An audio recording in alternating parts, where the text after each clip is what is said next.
Hello, everyone, and welcome back to This Is Me. I am Marilyn Podcast, and I have my best friend with me, Dana Marie Beauty. Yeah. Hi, friends. Hi. Thank you for joining my podcast. Of course, you're welcome. So Dana's been with me all weekend, and we have been friends for almost 15 years now. Well, we went to high school together, but we really didn't know each other.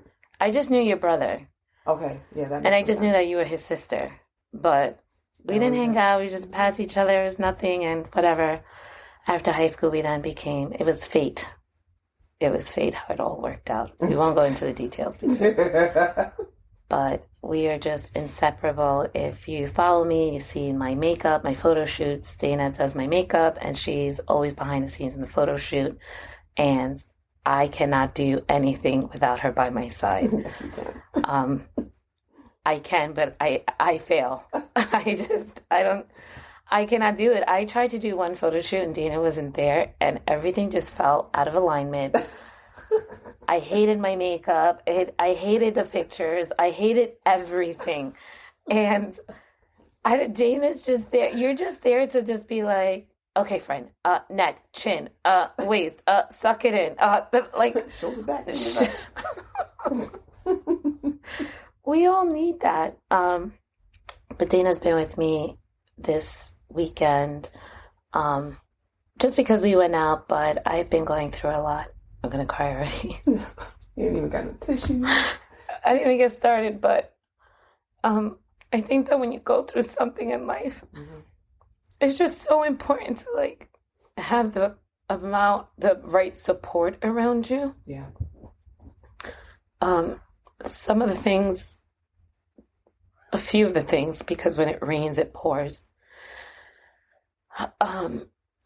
My brother is bipolar schizophrenic, and it is something that I don't talk a lot about it, not for any particular reason, but because it's just something you deal with. It's a family issue, and it's just your second nature, so you just... And it's overwhelming to talk about that all the time. You don't want to talk about it all the time. It's already a lot. Yeah. It's not something you... Right. In a regular Tuesday conversation. Right. But it's just... right, exactly. And it's just... We just deal with it, and, my brother is an amazing soul. He will give you the shirt off of his back. We grew up in the hood. Not too many people went to college, graduated. He did all of that. Was an all-American wrestler. Has 2 master's degree. Was a teacher at one point in his life. Has a beautiful son.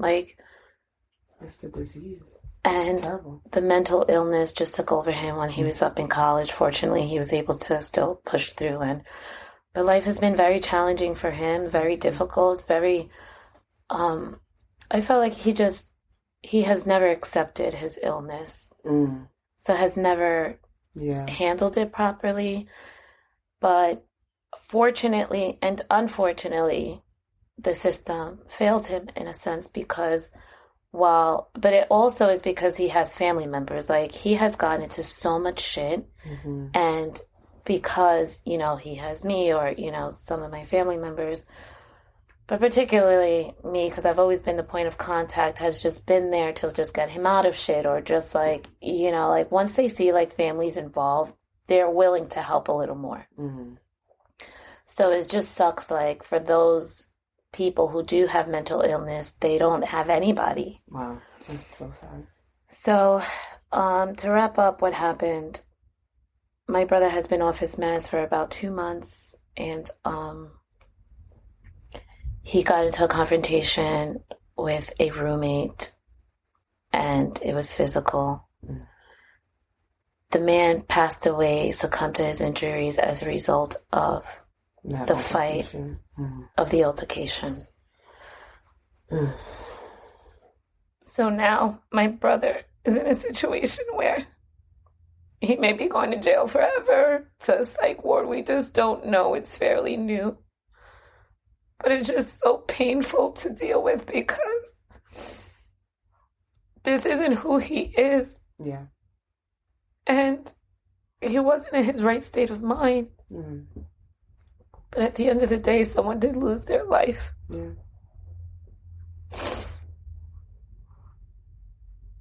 How do you process that? It's just very difficult all around for all the parties involved. And, my heart reaches out. These people lost somebody. Yeah. So I'm dealing with that. Then at work.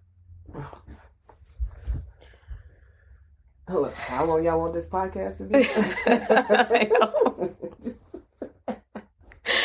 Oh my God. But it's like, I'm always trying to stay positive, trying to live righteous. Mm.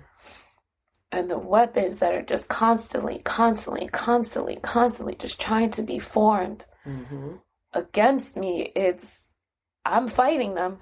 I get up every morning, I'm fighting them.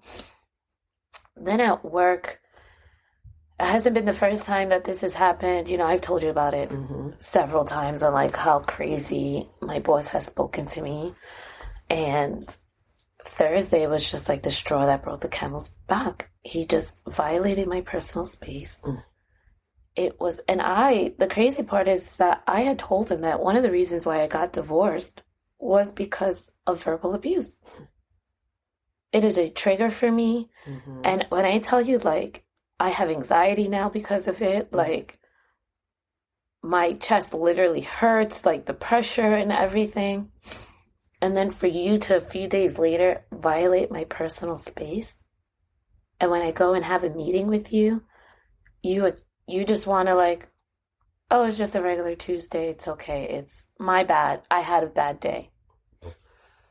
No, unacceptable. It's just insane. Your bad day doesn't warrant my mistreatment. Just because you're having a bad day, you can't take it out on me. You can't use people as a punching bag. Absolutely not. And that's what's going on. So I ain't got no job, Craig. Friday. I ain't got no job. Wait, you want copper struck for that? Oh my God. And then I found out Rome's going to need his tonsils removed. This all happened in one day. This happened on Thursday. One day. Well, at least you got it all out the way. You're right. They say just give me all the bad news that's laid out and you just sort it. But so Dana, you stood with me all weekend. Yeah. We cried it out. We danced it out. Yeah. We laughed it out. And you have no idea. It is a blessing. Oh, and then on top of that, like I don't speak to my family members anymore. Not even my mom. And that in itself, like I've been going through that the last couple of months because, that generational curse of that toxicity and, I have been so intentional about finding my peace, removing everything that is not for me, that is toxic. And sometimes that can be your own immediate family. Where they talk about you, they're jealous of you, and you don't want to even think like it's your own, because it's like, look at me, I'm doing great, I'm standing strong. Like, why wouldn't you want the best for me? Right. And there's no, and the messed up part is it's like there really isn't a reason as to why you're coming against me like this. Like, what is the reason? Yes. And that's like the confusing part because it's just like, but you're my family. What am I missing? But when they say, when you're trying to break generational curses, you will always have a target on your back. And that is what I feel like I'm experiencing. Like, I am being faced with all of these situations as a test to be uncomfortable, to bring me into the next chapter. But right now, I don't know. I just need a moment. Right. It's That's like, listen, let me call God right now and ask him if I'm on his strongest soldier list next year, 2024. Don't put me on a roster. I don't want to be the strongest soldier, Lord. Do you hear me, God? Like, you can hear me, like... Yeah, I did a video like that at the end of 2022. Like, Lord, please. I don't want it. But, you can't pick your family, but you can pick your friends. Right. And your friends become your family. That's right. So I appreciate you. Love you, friend. Thank you for cleaning me up. Do you have an opinion or your feeling of anything that... No, I'm just taking it all in. It's just weird. I guess just with certain situations, what you're going through, I'm... Be vocal, be blunt, this is a diary for us. Baffled. I'm confused. Like when you look at stuff and you watch stuff because you just don't know people's thought process and you're like, but why? And that's always my question. It's like, but why? Like, what's going on? What's happening? Why is, but you can't explain people. You can't.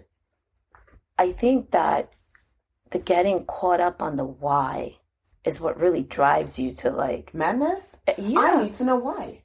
Like, that's my thing, right? Like, but some people, like, they'll be like, I'll just leave it alone and be like, no. Why? But I think we have to let go of the why. Because once you learn of the why, what difference is it going to make?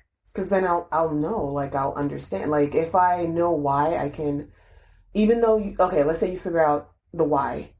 I might not agree or whatever with the why, but I can either understand or, I can move from there. I don't, like, I would have to know the why. Sometimes it bothers me. No, for sure. Perfect example. Why was so many people bothered when I decided to announce that I have a boyfriend? Do you, and guys, that is really when everything just like came to a head. The can of worms have just, I've been fighting weapons since I announced or since I started, dating. And why?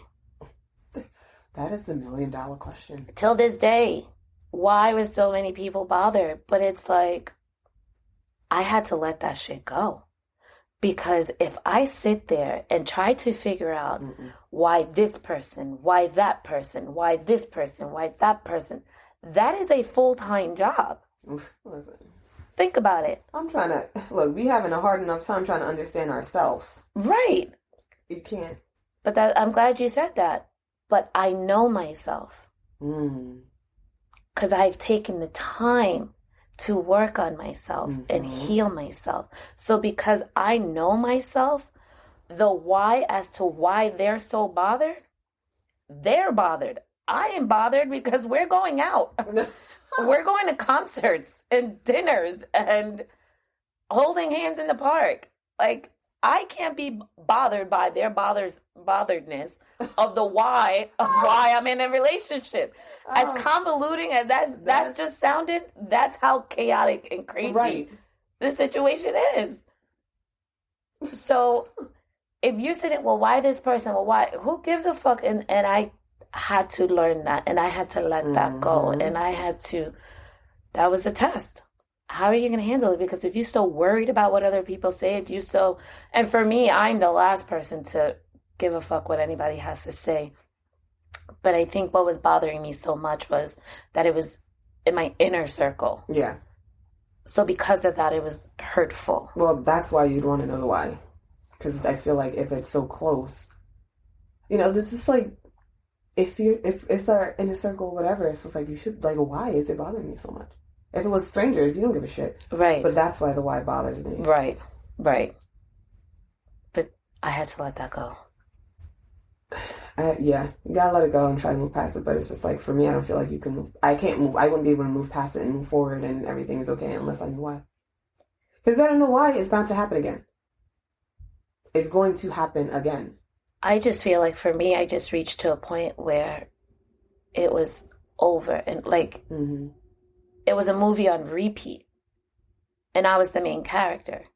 It's like, why am I the main character? Why am I always being attacked? I'm the one who's always helping.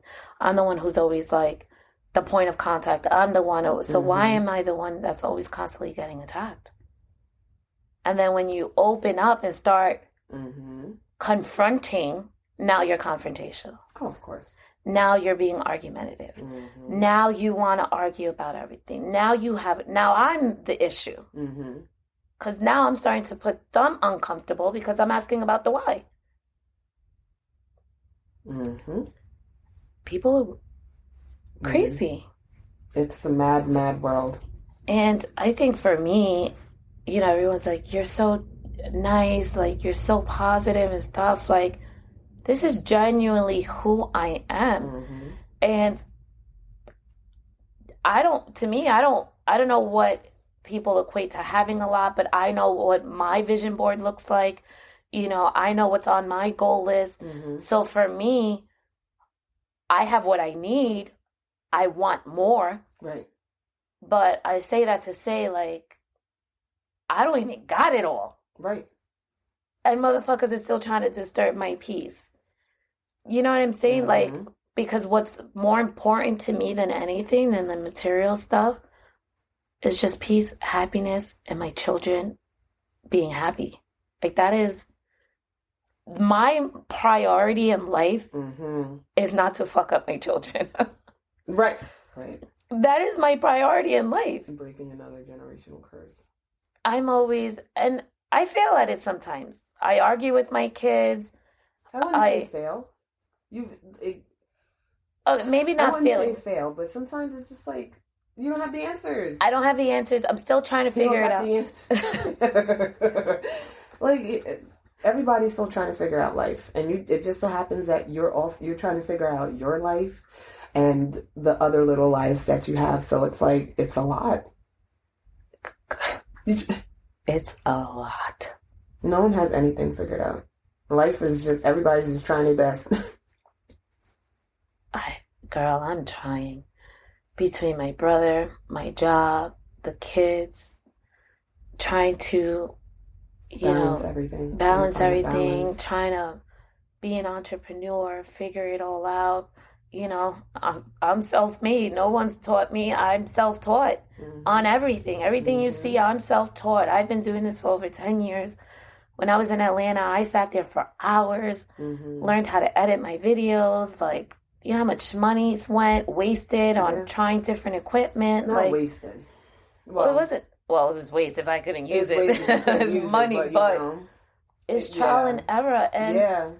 And I'm not going to stop because I enjoy doing it. I'm not going to give up. I know, like, I've always said, just sitting on the mic and whatever, like, this is my end. Another thing people had an opinion about is how I handled my divorce and how I put my business out there. And the fact that I have to explain to people, or even the closest people to me, like, I made the decision to put myself out there. Right. This social media world, we're all living in it. Literally. That old school mentality of what happens in the house stays in the house. Don't talk, keep your shit up. I mean, for certain things, yeah, you share what you want and stuff like that. Need-to-know basis. On a need-to-know basis or whatever the case is. But I find that when somebody, like, let's say he's trying to portray being like this good like a good husband or a good or whatever, and behind closed doors you're being something else, I'm telling. Kevin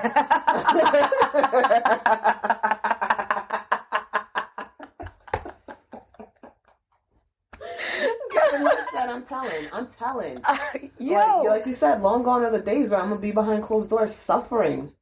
And no, why? If you want to tell it, you tell it. If it's a part of your story to tell and you feel comfortable enough in telling it or whatever the case is and you don't mind, that's basically your prerogative and your right to do. I've noticed and I've learned, I'm a human observer. Like, I'm able to just, like, observe people and, I'm a very confident person, not cocky, confident.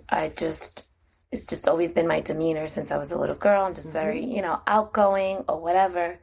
Not everyone's like that. And not that anyone assigned me to be an advocate for that, but I was the girl in high school who protected the nerds or the kids that got bullied because I was a popular girl. I never had a crowd. I was in this crowd. I jumped from this crowd to that crowd, because don't box me in. Right. I want to talk to who I want to talk to. I want to do what I do. I used to show up to parties by myself. I had my car. Nope, because I want to get there when I want to get there, and I want to leave when I want to leave. Yeah. I'm still like that till this day, and I drove my hoopty to parties in high school. You know what I'm saying? So for me, I don't mind it. Like we're all lifing together. Practice what you post.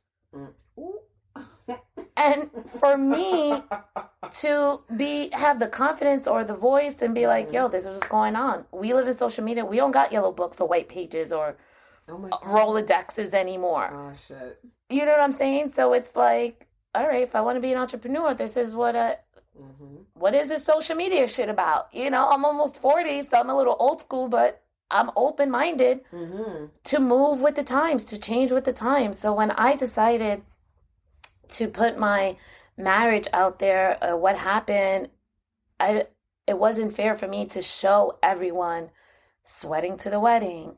Right. The baby. You're showing the whole good, but none of the bad. I'm not fake. Well, that's what social media is, right? They're going to show you the good, but they're not going to show you the air mattress on the floor. They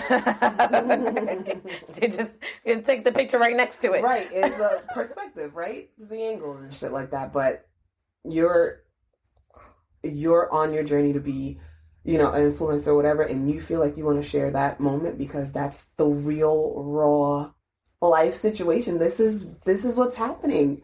Literally in real time. But you know what? Even though there's still things that you don't want to share because you feel like you don't have to necessarily share. Just know I have to share everything. Just know that this is the shit that's going on. Yeah. And it's not just a decision that was like made lightly.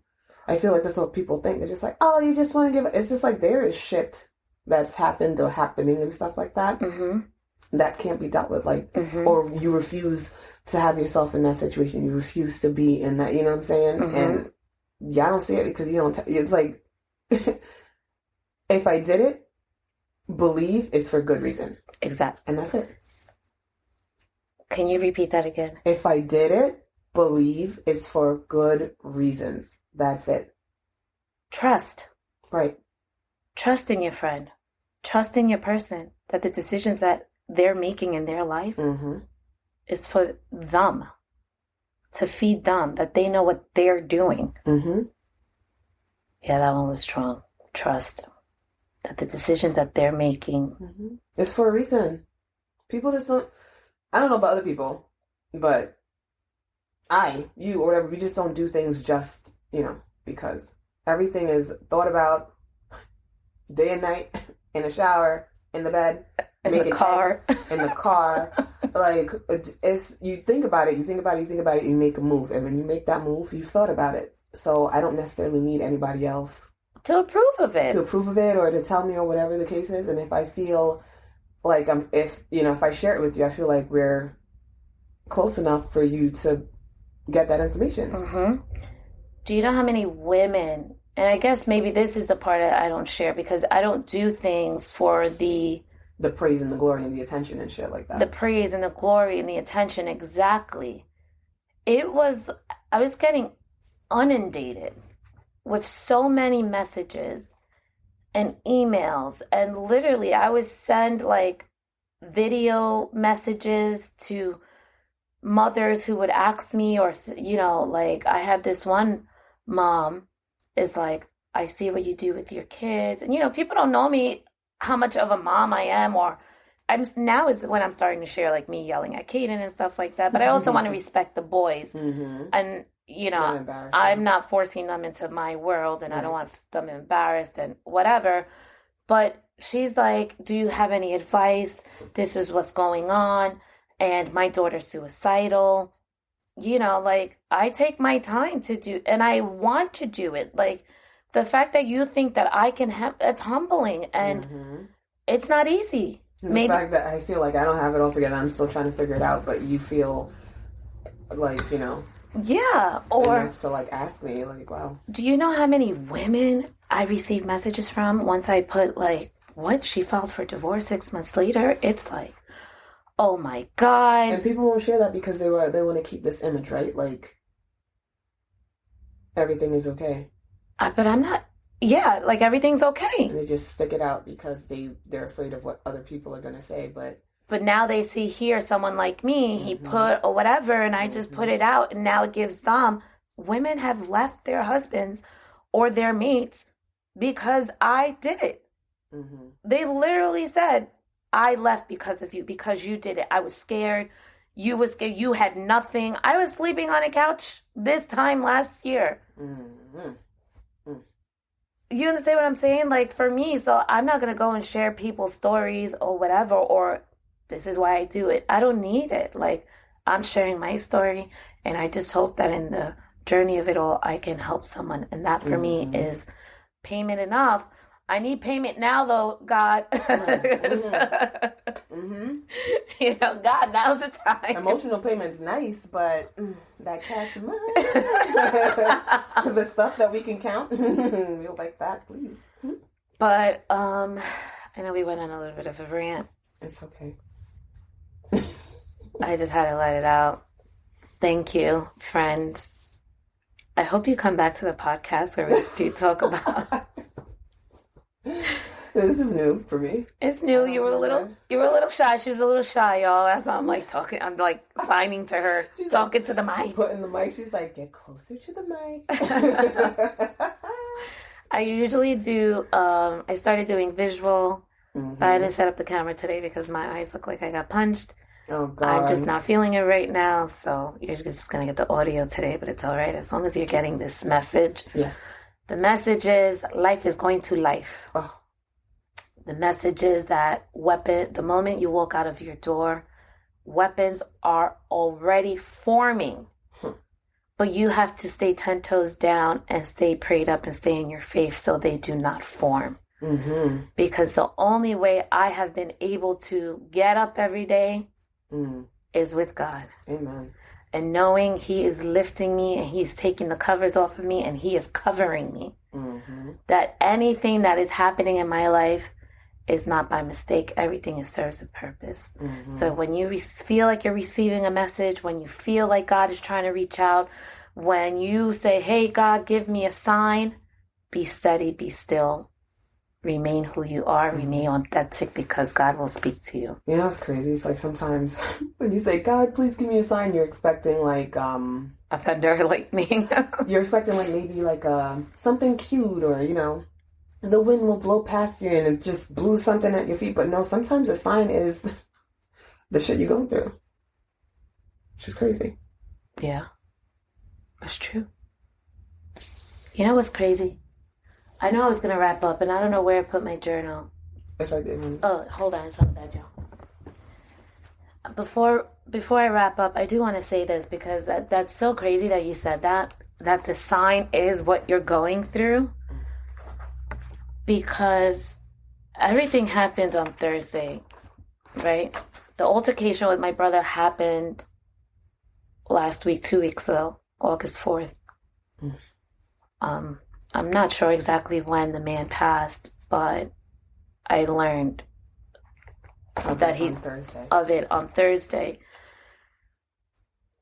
On Thursday morning, like, I've been feeling just out of whack, just, you know, like with all of that news. And Thursday morning, I woke up. I haven't really been in my routine like that. I've just whatever. I woke up Thursday morning. I listened to a sermon, as I usually do every morning. Got on my computer, did a few things before I went to work, and I wrote in my journal. And I'm always writing in my journal. I'm not always writing in my journal, excuse me. But I do write my visions and stuff like that. But this particular day, I just like something to step right in your journal. And this was before you got all the information, because it was just starting your morning. This was starting my Thursday morning when everything happened. When I learned of my brother, the shit that happened at work. No, but when you wrote in your journal, was this before you found out about your brother and stuff? This was like early morning, or Yeah. Early, before everything. Yeah, before I left the house in the morning, early. It was like 7 o'clock in the morning. Wow. Hold on. Oh no, this was 8:17.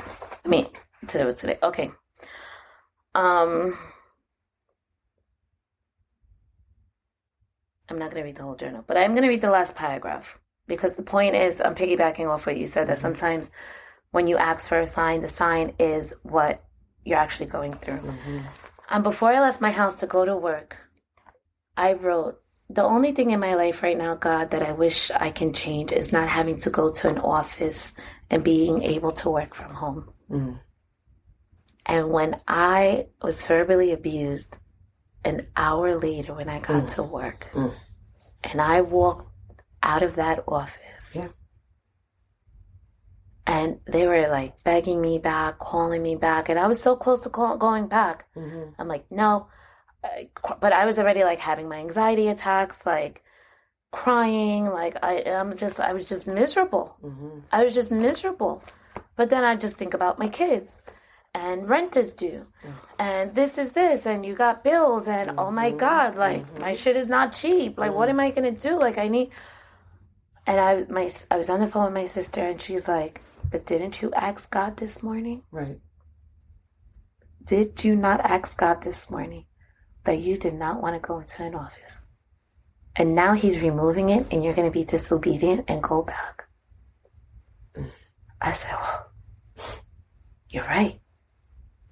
You're right. I left. I stayed 10 toes down. I had a meeting yesterday. They gaslighted me.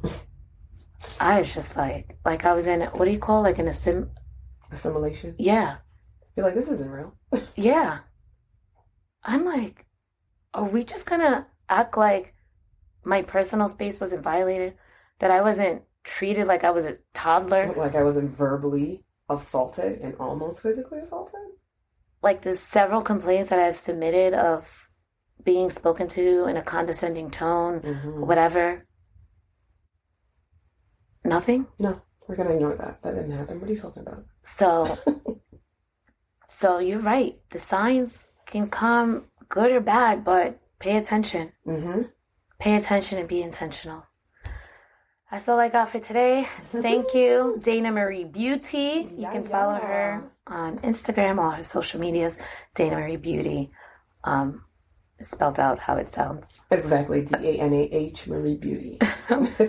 As always, thank you for tuning in. Like, subscribe, share, tell somebody, and I will talk to you soon.